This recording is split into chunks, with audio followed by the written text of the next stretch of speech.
ito naman po ang good news. Kahit na wala tayong milyonaryo, bilyonaryo na magulang, meron tayong isang Diyos Ama na makapangyarihan. Amen?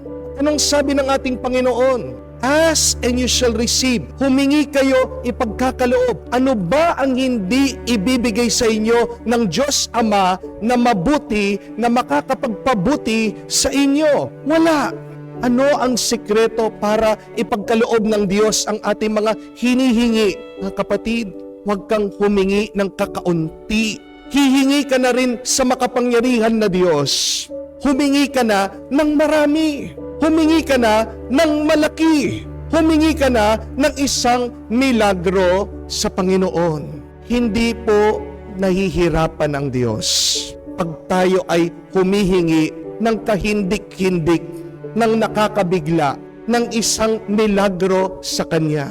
Ang mga panalangin na napapansin ng Diyos ay ang mga panalangin ng mga taong humihingi ng imposible. Amen? Dahil tandaan natin ang ating Diyos, isang Diyos ng imposible. When you ask God for the impossible, it means that you are trusting the power of God. Amen? Narinig nyo naman po kung paano magdasal si Maria. Ano ang kanyang pinahayag? Mga imposibleng bagay.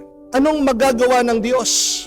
Ang mga hari ay ibababa niya sa mga trono nila, ang mga mayayaman ay papaalisin na walang dala. Napaka-imposible. Ang mga gutom ay bubusugin, ang mga nasa baba ay itataas niya. Sino makakagawa nito kung hindi ang Diyos? Mga kapatid, iniinsulto natin ang Diyos pag humihingi tayo lang ng kakaunti at ordinaryo, pangkaraniwan sa Kanya. Dahil higit pa dyan ang kaya niyang gawin. Bakit tayo nahihiya na humiling sa Kanya? Anong gusto nating sabihin na hindi niya kayang gawin? Ang imposible. When you pray, pray boldly. Pray with courage to God. Huwag kang mag-alinlangan. Lakasan mo ang loob mo sa pagdarasal sa Diyos. Your prayers are your destiny. The prayers that you say is your future.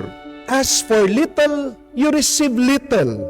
Ask for big things, you receive big things. Amen? Napakarami po sa atin pag nagdarasal. Sinasabi lang, Panginoon, gawin mong okay lang kami. Pag naririnig ng Diyos ang ganyan na panalangin, gusto niya sabihin sa atin, yan lang? Marami sa atin pag nagdarasal, sinasabi, Panginoon, basta't masaya lang kami. Yan lang? Yung iba sinasabi na, Panginoon, basta't healthy lang kami. Yun lang? Higit pa ang kayang gawin ng Diyos. Hihingi ka na rin, lubos-lubusin mo na. Amen? My dear friends, pray extraordinarily so that God can give you extraordinary graces. Ano po ang ordinaryong dasal? Yung sinasabi nating, Panginoon, sana makabayad na ako ng utang. Panginoon, sana bigyan mo ko ng pera. Hindi po. Sabihin nyo, extraordinaryong panalangin. Panginoon, pag nabayaran ng utang ko, pati yung utang ng aking mga kapatid, kamag-anak at kapitbahay, babayaran ko din. Yun yung extraordinaryong dasal. Ordinaryong dasal lang yung, Panginoon, sana gumaling ako. Sabihin mo, isang extraordinaryong dasal, Panginoon, pag gumaling ako, tutulong din ako sa ibang may sakit. Alam niyo po ba, yan yung milagro na nangyayari doon sa Lourdes, France. Makikita mo yung mga ibang matatanda tumutulong sa ibang may sakit. Galing din sila sa sakit. Sila ay gumawa ng panata sa Diyos. Kung sila ay lalakas, tutulong sila sa mga ibang may sakit para lumapit, makapunta doon sa groto ng ating mahal na ina. At nangyayari. It is a miracle because of an extraordinary prayer. Alam ko isang milagro pag nagbagong isang tao. But it is just an ordinary prayer when you say, Lord, sana magbago na yung asawa ko, sana magbago na yung mga anak ko. Sabihin mo, Panginoon, pag nagbago sila, kaming lahat magsaserve kami sa simbahan. mag-graduate na tayo sa ordinaryong dasal, mas napapansin ng Diyos ang extraordinaryong dasal. Alam niyo naman po, palagi ko naman sineshare sa inyo, kinekwento, hindi naman po kami mayaman. Nung po nag-aaral ako, nakakatapos po ako sa pag-aaral taon-taon dahil lang po sa utang. Kaya po, nung nag-aaral ako, ang dasal ko, Panginoon, pag natapos po ako sa pag-aaral, gusto ko rin pong tumulong sa mga ibang nag-aaral na walang pang matrikula. Dahil alam ko po kung gaano po kahirap yung nag-aaral kang wala kang pambayad. Alam ko po yung hirap na nag-aaral ka, nakikita mo yung mga magulang mo, namumroblema, naghahanap ng pera. Kaya sabi ko, kung magkakaroon ng milagro na ako'y matapos sa pag-aaral, makapagpare, tutulong din ako. And God granted my prayer. Sinagot po ng Diyos ang aking dasal. Kaya nga po, utang na loob ko sa Diyos. Nung pari na ako, bata-bata akong pare, doon po sa mga donation na natatanggap ko, kumuha po ako ng 2 scholar. Binibigyan ko po sila ng allowance nila, monthly. 10 years na po akong pari ngayon. Mula po doon sa 2 inumpisang kong pinag-aral, nag-graduate. Ngayon po, hindi pa rin tayo tumitigil sa pagtulong. 28 na po yung ating mga tinutulungan ngayon na scholar. At ngayon po, we are spending 56,000 a month para bigyan po ng allowance yung ating mga scholar. Could you imagine that? Saan ko po kinukuha yon? Saan natin kinukuha yung pera para pantulong? Kahit po sa provincial government, kahit po sa munisipyo, hindi po nagbibigay ng 56,000 a month sa mga scholar niya. Nagbibigay po, tumutulong sa mga scholar ng gobyerno, minsan once a year, twice a year. Ang parokya lang po natin ang nakakatulong monthly dito po sa mga pinag-aaral natin. Saan ang gagaling? Only through the grace of God. Nangyayari yan because we are praying for miracles every day. We are praying miracles from God. How do you pray? Suriin nyo yung inyong pagdarasal. Magdasal ka ng ordinaryo, makakatanggap ka ng ordinaryo. Amen? Pero magdasal ka ng extraordinaryo, hindi pangkaraniwan, milagro, makakatanggap ka ng sobra-sobrang grasya mula sa Diyos.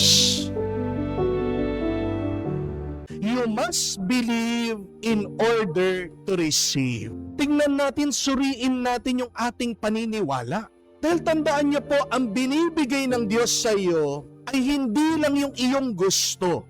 Ang talagang binibigay ng Diyos sa iyo ay yung pinaniniwalaan mong tatanggapin mo sa Kanya. Pwede naman kasi yung dasal ka ng dasal, hingi ka ng hingi, pero meron kang pagdududa sa iyong puso. Matatanggap mo ba ang grasya ng Diyos? Kung babalikan niyo po ang mga kwento sa Biblia, anong sinasabi ng Panginoon? Naniniwala ka ba? Pagkatapos siyang pagalingin, pagkatapos siyang ibigay yung request, dasal ng tao, anong sinasabi ng Panginoon? Natanggap mo ang iyong paniniwala. What you receive is what you believe. Mula sa iyong pagtitiwala ang iyong tinanggap. Nagpapagaling ang Diyos. Anong tinitignan niya? Yung paniniwala, yung tiwala, yung pananampalataya ng tao. Kaya nga pagdating po sa pagdarasal, hindi ganoon kahalaga yung ating mga salita. Kaya nga, sinasabi din ng Diyos, hindi mo naman kailangan gumamit ng maraming mga salita pag ikaw ay nagdarasal. Ang tinitignan ng Diyos sa atin pag tayo nagdarasal ay ang ating puso.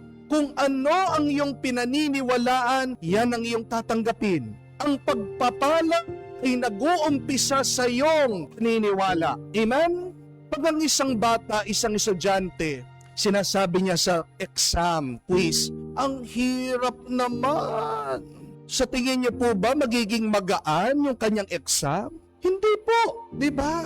Kaya po pag sinasabi niyo, mahirap lang ako, sa tingin niyo po ba yayaman ng taong yun, aasenso siya? Hindi. Meron din mga ibang matatanda, may sakit, sinasabi, kawawa ako. Nagse-self-pity, nagpapaawa effect sa iba. Pero anong mararanasan ng taong yon? Gagaling ba siya? Lalakas ba siya? Hindi. Meron pong isa nag-message sa akin. Sabi, Father, ang bigat ng buhay, gusto ko na magpakamatay. Paano siya magkakaroon ng panibagong buhay? Sinasabi niya, ang bigat-bigat ng buhay. Nag-uumpisa ang ating karanasan, nagkakaroon tayo ng realidad. Saan? Sa ating paniniwala. Ang mga Pariseo, ang mga Hudyo, hindi naniwala sa ating Panginoon. Pero sinasabi niya sa kanila, meron na nga nauna sa akin si San Juan. Tinuro na ako. Kung hindi man kayo maniwala sa Kanya, maniwala kayo sa mga ginagawa ko. May ginagawa ang Diyos. Pero bakit hindi natin ito makita? Bakit hindi tayo maniwala may ginagawa ang Diyos? Kasi nauuna pa ang ating pagdududa. Kahit na magdasal ka ng magdasal, pero pagkatapos ng iyong pananalangin, pag sinabi mong, hindi naman bibigay ng Diyos, wala talaga. Yan ang nagiging hadlang sa pagpasok ng grasya, bendisyon at pagpapala ng Diyos sa iyong buhay. Amen? Tandaan niyo po ito, na ang pananalangin ay parang pag-o-order lang. Sanay po kayong nagsha-Shopee, sanay po kayong bumibili sa Lazada. Pag mayroon ka napili na gusto mo, pinindot mo buy, purchase. Darating po ba yung binili nyo? Opo, hindi po. Opo. Sanay po kayong bumibili sa tindahan, sa restaurant, sa karinderya. Pag nakita mo yung ulam, minudo. Sinabi mo, gusto ko ng minudo. Ibibigay po ba sa'yo, minudo o asado? Minudo. Bakit pagdating po sa pag-o-order, pagbibili? Pag meron ka sinabi, naniniwala ka darating. Amen? Pero pagdating sa Diyos, bakit meron pa tayong pagdududa? Kasi ang problema natin, masyado tayong nagtitiwala sa ating mga mata. Naniniwala lang tayo doon sa ating mga nakikita. Pero mga kapatid, hindi naman ibig sabihin yung nakikita mo totoo. Amen? Halimbawa na lang po ako. Dami po dyan nanonood sa TV. Sinasabi po, pag nakita kong personal, Father, ang bata nyo lang po pala? Bakit po sa TV ang tanda-tanda nyo? Yung iba po, Father, bakit po sa TV ang taba-taba nyo? Sa personal po pala, hindi naman kayo ganong kataba. Parang ang pangit ko po yata sa TV, no? Pero pag nakita mo ba, yun na, totoo na? Di ba hindi? At kadalasan, yung hindi mo nakikita, yun yung pinakatotoo. Naniniwala ka lang ba dahil nakikita mo? Mga kapatid, merong mga bagay na kahit na hindi natin nakikita, totoo. Halimbawa po, paano nyo alam meron kayong utak? Alam niyo po ba may utak kayo? Yes or no? O bakit alam niyo, nakita niyo na? Hindi pa. O bakit ka naniniwala na may utak ka? Hindi mo pa naman nakita.